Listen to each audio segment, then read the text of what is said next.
네, 안녕하십니까. 오토다이로 오종훈입니다. 오늘 준비한 차 폭스바겐 파사트입니다. 독일산 중형 세단 중에서도 비교적 합리적인 가격에 만나볼 수 있는 녀석이어서 눈길이 가는 차종인데요. 오늘은 이 차 타고 시승을 즐겨볼까 합니다. 배기가스 기준이 날로 강화되어 있죠. 거기에 맞춰서 EA288 엔진 적용하고 있는데요. EA288 에보 엔진에 트윈 도칭 시스템을 적용을 했습니다. 트윈 도칭 시스템, 기존의 촉매 변환기 한 번을 거치는데요. 배기가스가 두 번의 촉매 변환기를 두 번 거치게 됩니다. 그만큼 유해배기가스 중에서도 특히 질소 산화물의 배출을 이전 대비 최대 80%까지 줄였다고 합니다. 그래서 아주 강화된 유럽의 배출가스 기준 유로 6D 기준을 충족시킨다고 하고요. 자, 그리고 통합형 주행보조 시스템 IQ 드라이브 적용되어 있죠. 그래서 어댑티브 크루즈 컨트롤, 사이드 어시스트, 사각지대 감시장치, 긴급제동 등등 아주 다양한 주행보조 시스템 적용하고 있어서 운전자가 미처 챙기지 못하는 부분들도 섬세하게 세심하게 잘 챙겨주고 있습니다. 그만큼 운전이 편하고 안전하고 재미있어지지 않을까 싶고요. 또한 실내에 들어가면 MIB3 프로 인포테인먼트 시스템 적용되어 있어서 주행에 필요한 다양한 정보들을 좀 더 직관적으로 편하게 정확하게 확인하면서 주행할 수 있지 않을까 싶습니다. 자, 판매 가격 프리미엄 트림과 프레스티지 트림이 판매 중이고요. 포모션 사륜구동 시스템은 차후에 판매가 된다고 합니다. 프리미엄 약 4,300만원, 그리고 프레스티지 트림은 약 4,900만원에 판매가 되는데요.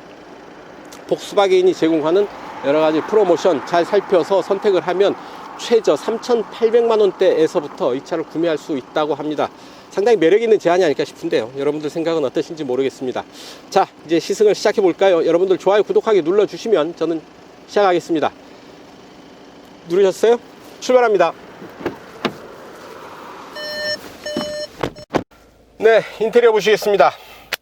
이렇게 가죽과 금속 재질로 인테리어를 구성을 하고 있습니다. 계기판은 10.25인치 디지털 콕핏 프로 시스템으로 구성되어 있고요. 자, 계기판 형태는 이렇게 형태를 달리해서 볼 수가 있죠.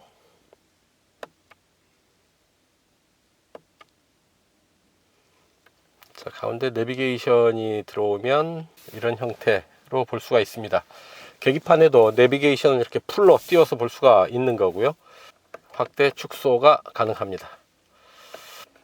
주행 데이터에 여러 가지 내용들을 띄워서 볼 수가 있죠. 속도, 오일 온도, 트립, 연료소비량, 개요, 주행 가는 거리, 애드블루 주행 가는 거리, 편의장치, 속도. 개요를 넣으면 중요한 정보들을 한 번에 이렇게 볼 수가 있겠죠.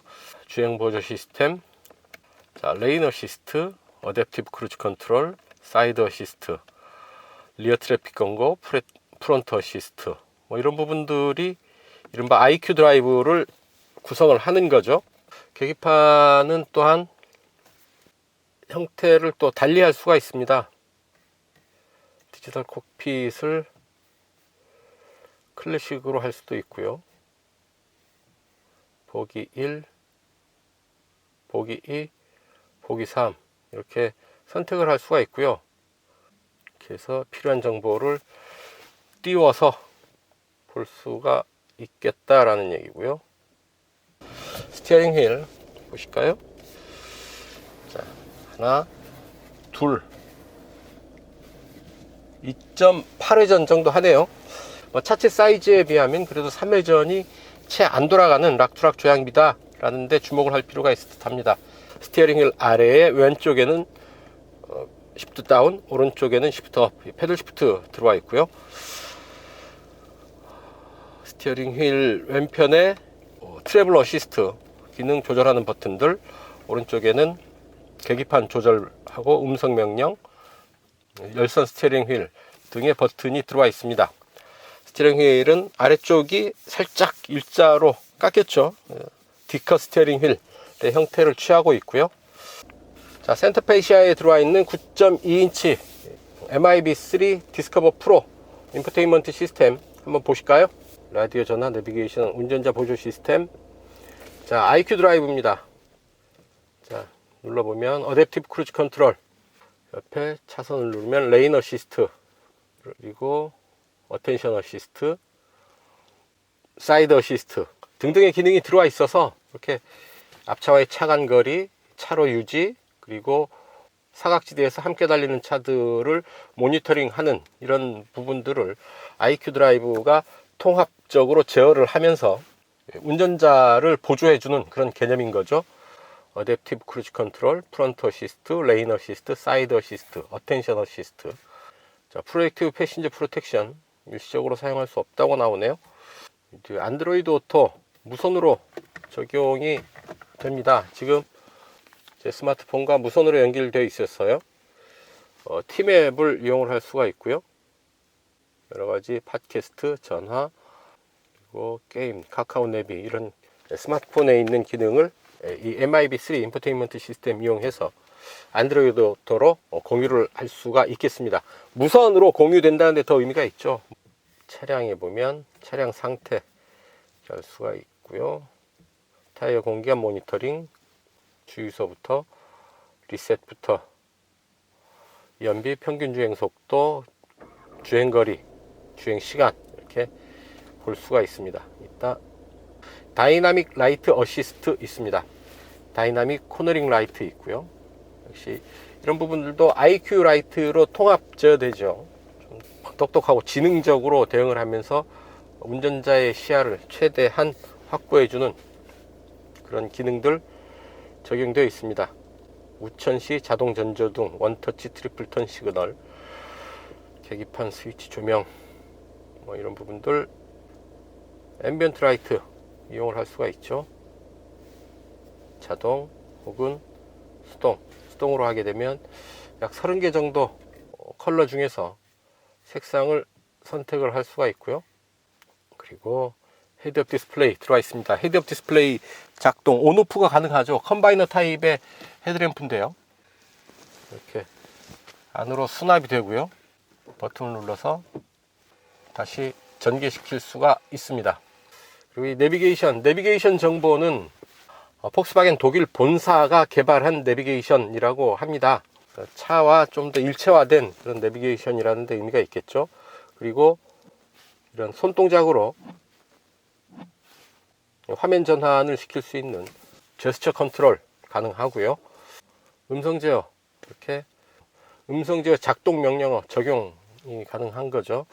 후진을 하게 되면 카메라가 딱 뜨죠. 360도 에어리어 뷰 카메라입니다. 앞으로 갈 때는 앞에 부분, 후진을 하게 되면 뒷부분 이렇게 보여주게 됩니다. 그리고 주차 보조 시스템, 내가 어디에 주차할 건지를 택하면 주차 공간을 탐색을 해서 스스로 주차를 하게 되는 거고요. 에어컨 제어가 있죠. 에어컨 제어 보면 뒷부분 에어컨도 앞에서 운전석에서 선택을 할 수가 있고요. 에어케어 시스템 들어와 있습니다. 활성화 시켜야죠.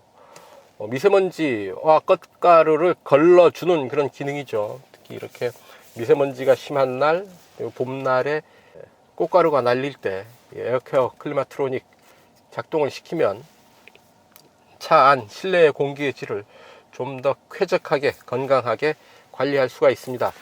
아이들을 키우는 부모들이 상당히 좋아하는 기능입니다. 에어케어 시스템 적용되어 있습니다. 자, 보면 그리고 이 부분에 물리적인 버튼이 비상등 하나 정도 들어와 있습니다. 나머지는 다 터치 스크린 방식이고요. 이렇게 손가락으로 터치하고 이렇게 밀고 하면서 작동을 하죠.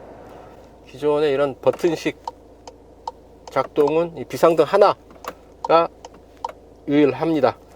이 아래에 내려오면 또한 공조 스위치들 역시 마찬가지죠. 터치 스크린으로 작동을 하고요. 냉풍 시트, 열선 시트 각각 3단계로 조절을 하죠. 풍량도 이렇게 터치 방식으로 조절을 하고요.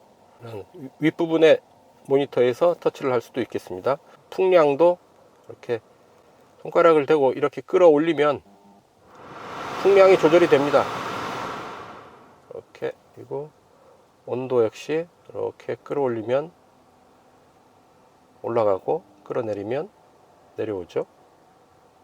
이 아래에는 스마트폰 무선 충전 장치가 들어와 있죠. 앞으로 살짝 숙여지게 해서 차가 흔들리는 와중에서도 안정적으로 자리를 잡을 수 있게 해놨고요. 자, 7단 DSG 다이나믹 시프트 기어박스 듀얼 클러치 변속기를 조절하는 변속 레버입니다. 주행 모드 이렇게 선택을 할 수가 있고요. 혹은 화면 터치로도 가능합니다. 엔진 오토 스탑, 그리고 주차 보조 시스템 이렇게 되어 있습니다. 자, 변속 레버는 D이고요. 한 번 더 내리면 S가 됩니다. 스포츠 모드가 되고, 오른쪽으로 밀면 M 매뉴얼 모드가 되죠. 그래서 밑으로 시프트 다운, 위로 시프트 업 하면서 수동 변속을 할 수가 있겠다라는 얘기죠. 그리고 이 아래 두 개의 컵홀더, 브레이크 컵홀더 안 쓸 때는 이렇게 덮어 놓을 수가 있습니다. 깔끔하게. 그리고 전자식 파킹 브레이크, 오토 홀드, 12V 두 전원구, 그리고 이 센터 콘솔 열면 이 안쪽에 C타입 USB 포트 하나 들어와 있습니다. 네, 운전석 살펴보셨고요. 이제 뒷좌석 잠깐 보시죠. 뒤로 갑니다. 네, 뒷좌석입니다. 무릎 앞으로 주먹 두 개 여유 있게 들어가죠. 머리 위로도 주먹 하나 세워서 아주 여유 있게 들어갑니다. 주먹 하나, 손바닥 하나 이렇게 들어갈 수 있는 비교적 여유 있는 공간 확보하고 있어서 이 차 비즈니스 세단이라고 얘기를 하지만 패밀리 세단으로 사용을 해도 부족함이 없겠죠. 자, 원 버튼으로 차창은 내려갑니다. 완전히 수납이 되네요. 끝에 약 1mm 정도, 2, 3mm 정도 걸리지만 다 내려간다고 보시면 되겠습니다. 원 버튼으로 올라가고 걸리면 다시 리와인드 되고요. 자, 바닥 센터 터널 아주 높게 솟아 있습니다. 제 손바닥 높이보다 좀 더 솟아 있는데요. 뒷좌석 가운데 앉아 보면 이 정도 공간 되겠죠. 머리 위로 그래도 공간이 여유 있어서 약간 조금은 불편하지만 성인이 앉아도 크게 문제가 되지는 않겠다 라는 생각이 들고요. 암레스트 이렇게 내릴 수 있습니다. 두 개의 컵홀더 준비되어 있고, 이렇게 당기면 스키스루 공간으로 확보할 수가 있죠. 뒷시트는 세단이지만 이렇게 뒷시트를 접을 수가 있죠. 뒷시트를 접으면 좀 더 트렁크 공간, 화물 적재 공간을 좀 더 넓게 활용할 수가 있을 테고요. 하지만 차 세단이니만큼 뒷시트 접어가면서까지 짐을 실는 일이 그렇게 많지는 않겠죠. 그리고 센터 콘솔 뒤편으로 뒷좌석을 위한 송풍구 준비되어 있고요. 좌우 구분해서 열선 시트를 조절을 할 수가 있습니다. 이 부분도 역시 터치로 작동이 되는데요. 좌우 구분 없이 뒷좌석을 하나로 온도는 조절이 됩니다. 그리고 그 밑에 12V 전원구와 충전용 C타입 USB 포트가 하나 들어와 있네요. 뒷좌석 이 정도 살펴보시고 이제 달려보셔야죠. 좋아요, 구독하기 눌러주시면 저는 자유로로 갑니다. 함께 가시죠. 오늘도 평화로운 자유로 본선에 올랐습니다. 기온은 영상이죠. 0.5도. 영상의 날씨, 기온이 조금 풀리니까 대기 상태는 그렇게 썩 좋지가 않네요. 미세먼지 또 살짝 흐린 날씨입니다. 오늘은 폭스바겐 파사트 GT 타고 시승을 합니다. 노면에서 자글거리는 소리 올라오고 있죠. 시속 70에서 80km 정도의 속도로 움직이고 있습니다. 규칙적인 패턴이 계속 반복되는 빨래판길, 적당한 수준의 진동이 실내로 전달이 되고요. 노면 진동의 일정 부분은 걸러내고 또 적당한 수준의 진동은 시트를 통해서 운전자에게 전달이 됩니다. 그렇게 거칠지는 않아 보이고요.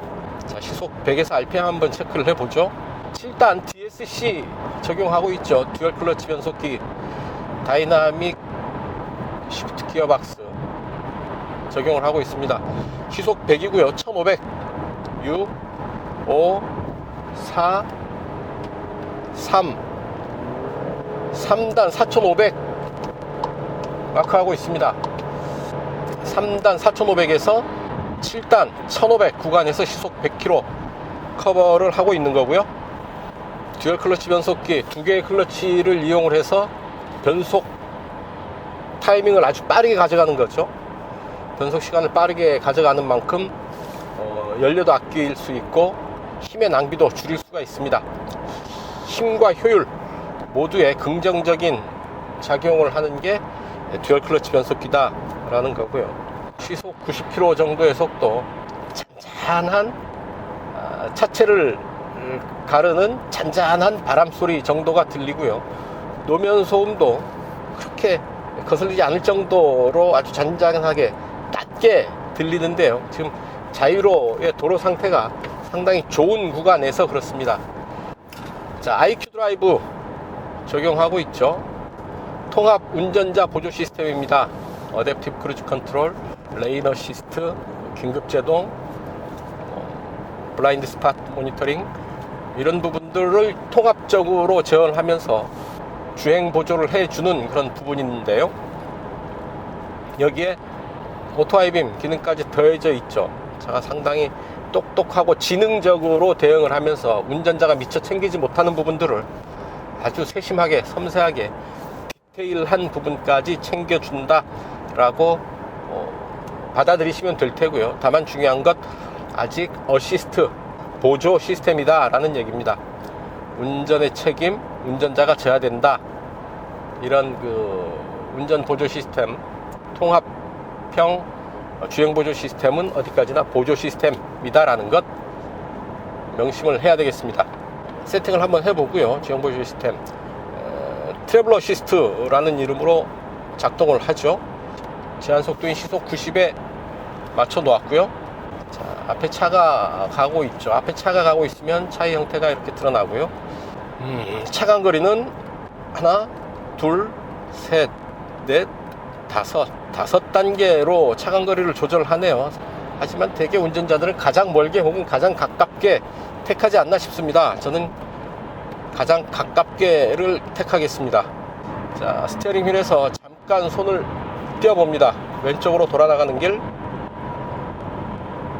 차로의 중앙 잘 유지하면서 코너에서도 어느 한쪽으로 쏠리지 않고 차를 잘 컨트롤하고 있죠. 조향이 아주 적절하게 개입을 하고 있습니다. 어지간한 초보 운전자들보다는 훨씬 나은 수준이라고 보이는데요. 다시 왼쪽으로 돌아나가는 코스인데요. 가속 페달을 살짝 밟아봅니다. 속도를 조금 더 붙여보는데요. 다시 오른쪽으로 돌아나가는 길. 자, 다시 가속을 쭉 하면서 속도를 좀 붙여봅니다. 조금 빠른 속도에서도 차로의 중앙 잘 유지하고 있고 오랫동안 손을 놓고 있으니까 경고, 화면과 소리로 경고를 전해주고 있습니다. 상당히 안정적으로 작동을 하고요. 신뢰할 만한 그런 보조 시스템이다 라고 판단이 됩니다. 다만 제한 시간이 있어서 항상 손을 놔서도 안 되지만 놓을 수도 없다 라는 얘기고요. 기온은 다시 영하로, 영하 1.5도네요 자, 그늘진 곳에서는 노면이 살짝 젖어 있어요. 좀 조심해야 되겠습니다. 자, 속도 잠깐 올려볼까요? 가속 페달 끝까지 밟으면 킥다운이 걸리고요. 이 디젤 특유의 굵고 낮은 엔진 사운드 들을 수가 있겠습니다. 자, 일단 스포츠로 놓고 잠깐 달려보겠습니다. 주행 모드에 따라서 계기판 컬러도 바뀌네요. 자, S에 놓고 쭉 가속을 하면 이제 이 디젤 특유의 굵고 낮은 엔진 사운드 들을 수가 있고요. 야, 속도가 제법 빨리 올라왔는데 바람 소리가 의외로 크지 않습니다. 아주 거친 바람 소리를 마주할 법한 속도인데 생각보다 바람 소리가 훨씬 낮고요. 또한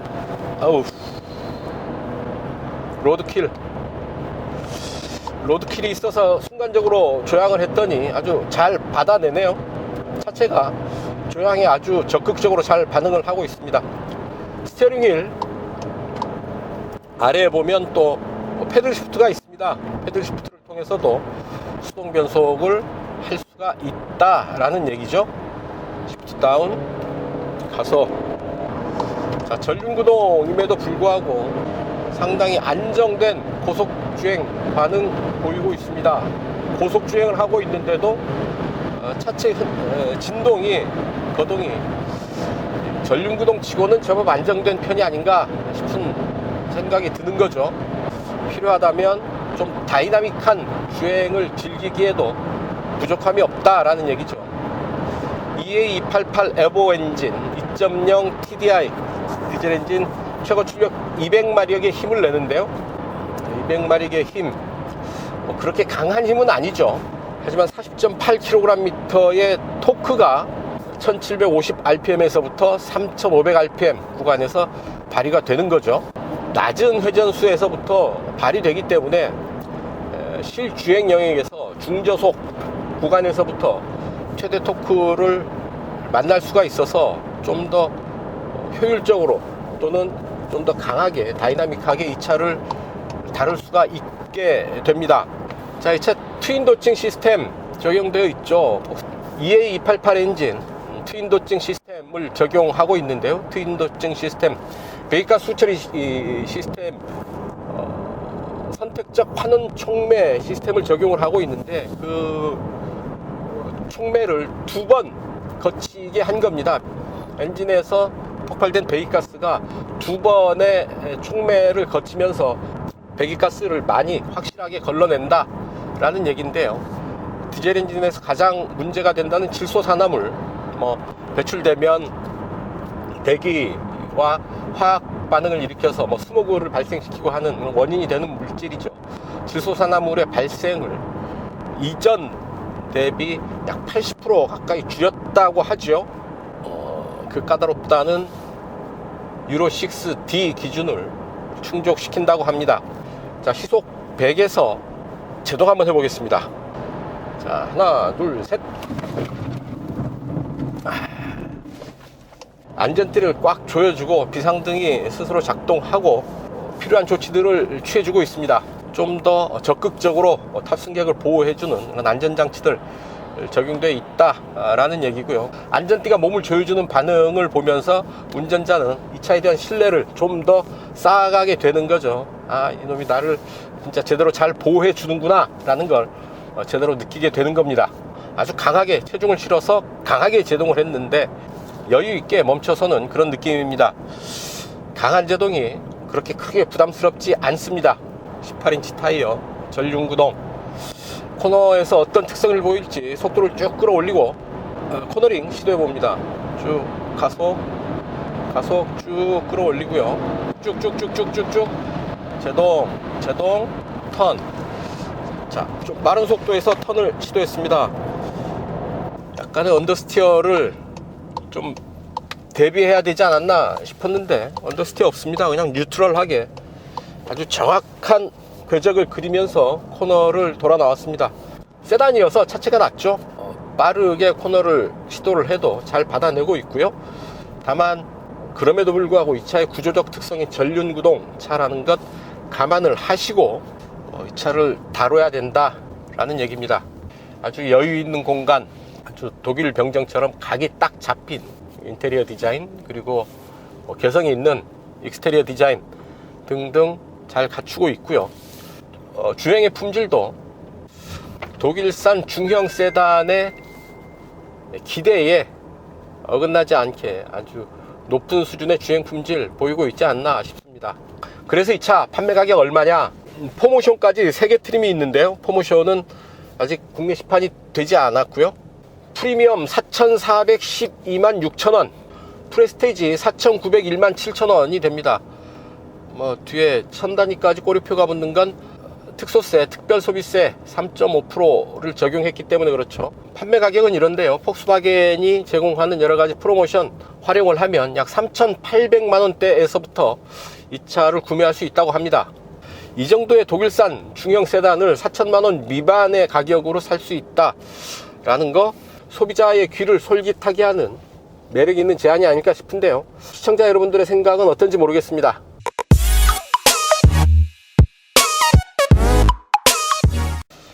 네, 시속 100km 가속 시간 거리 측정해 보도록 하겠습니다. 에어컨 일단 끄고요. 스포츠로 갑니다.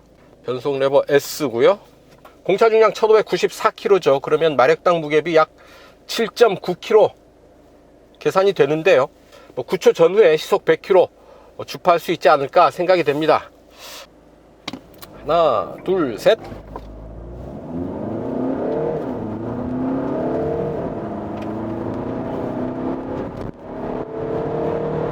비교적 짧은 거리에서 시속 100km 주파하고 있습니다. 그렇게 강한 힘은 아니지만 초반에서부터 꾸준하게 힘을 끌어내면서 속도를 높여가고 있고요. 어느 정도 기록이 나왔을지요, 이 GPS 계측기에 측정된 데이터 열어서 함께 보시겠습니다.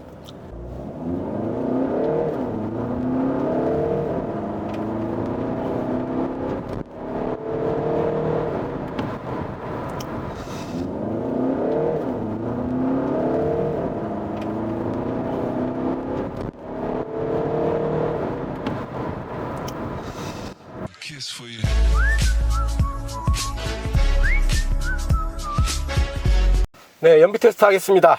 이곳 파주 헤이리 마을을 출발을 해서 서울 지하철 2호선 교대역까지 달려가면서 실주행 연비 살펴볼 텐데요. 주행거리 약 55km, 1시간에서 1시간 반 정도 될 듯 합니다. 2.0 디젤 엔진에 7단 DSG 듀얼 클러치 변속기를 적용을 하고 있습니다. 주행 모드 일단 에코 모드로 가고요. 트림미터 세팅 다시 합니다. 다시 했고요. 이제 에어컨은 최소한으로 하죠. 실내 온도 22도, 그리고 풍량 최소로 세팅을 했습니다. 자, 출발합니다. 자, 시동이 멈췄죠. 신호 대기로 멈춰서니까 엔진 시동이 자연스럽게 꺼집니다. 스티어링 휠은 잠긴 듯 하고요. 스티어링 휠 만지니까 또 시동이 살짝 걸려버리네요. 제 시동의 느낌 그렇게 거칠지 않습니다. 부드럽게 다시 시동이 걸리고요. 지금 주행 가는 거리 680km인데요. 아마 가면 680km보다 더 멀리 주행 가는 거리가 더 늘어나지 않을까 기대도 해봅니다. 연비가 좋아지면 주행 가는 거리도 더 늘어날 수 있거든요. 네, 오늘도 평화로운 자유로 본선에 올랐고요. 자유로 따라서 행주대교 북단까지 달려갑니다. 네, 자유로 따라서 행주대교 북단으로 빠져나가는 지점입니다. 이곳까지의 연비 리터당 27.4km 기록을 했습니다. 대단하죠? 자, 주행 가는 거리도 덩달아 늘어났죠. 680km에서 시작을 했는데, 시작할 때 주행 가는 거리 680이었는데 지금 770km로 90km가 더 늘었습니다. 평균 연비가 늘어나니까 주행 가는 거리도 더 확 늘어나는 거죠. 네, 올림픽대로에서는 교통체증이 좀 있었고요. 평균 주행 속도가 시속 52km로 뚝 떨어졌습니다. 동작대교 남단 이수교차로 방향으로 빠져나가는 지점입니다. 이곳까지의 연비 리터당 27.6 기록 중입니다. 교대역 내거리에 다 왔고요. 신호 받아서 넘어가야 되겠습니다. 자, 최종 연비 리터당 25.8 기록을 했습니다.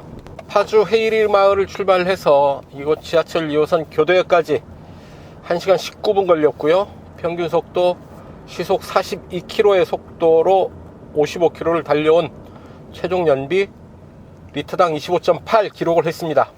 도심 구간 지나면서 교통체증 때문에 연비 많이 갉아먹었지만 그래도 공인복합 연비보다 아주 좋은 연비 기록한 거죠.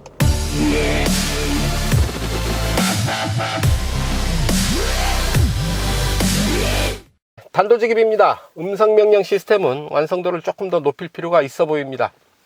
안녕 폭스바겐. 원하는 명령어를 말씀해 주세요. 교대역으로 길 안내. 죄송하지만 지금은 음악을 선택하실 수 없습니다. 나중에 다시 한번 시도해 주세요. FM 97.3. 반복해 주세요. FM 97.3. 그 밖에도 다음과 같이 말할 수 있습니다. 라디오 방... 자, 이렇게 음성명령은 음성으로 호출이 되는 것까지는 좋은데 인식률은 그렇게 높은 것 같지는 않습니다. 목적지 얘기했는데 음악이 안 된다고 대답을 하고요. 음성명령의 완성도를 좀 더 높일 필요가 있지 않나 하는 생각이 듭니다. 네, 지금까지 폭스바겐 파사트 시승을 했습니다. 참 무난하게 잘 달립니다. 무난하다는 것, 중형 세단에게는 참 좋은 칭찬이죠. 차의 성격에 잘 맞춰서 성능을 드러낸다라는 얘기가 되겠습니다. EA288 에보 엔진 2.0 TDI 디젤 엔진으로 세팅이 되어 있는데요. 트윈 도칭 시스템을 적용을 하면서 환경 오염에 대한 부담을 좀 많이 덜어냈죠.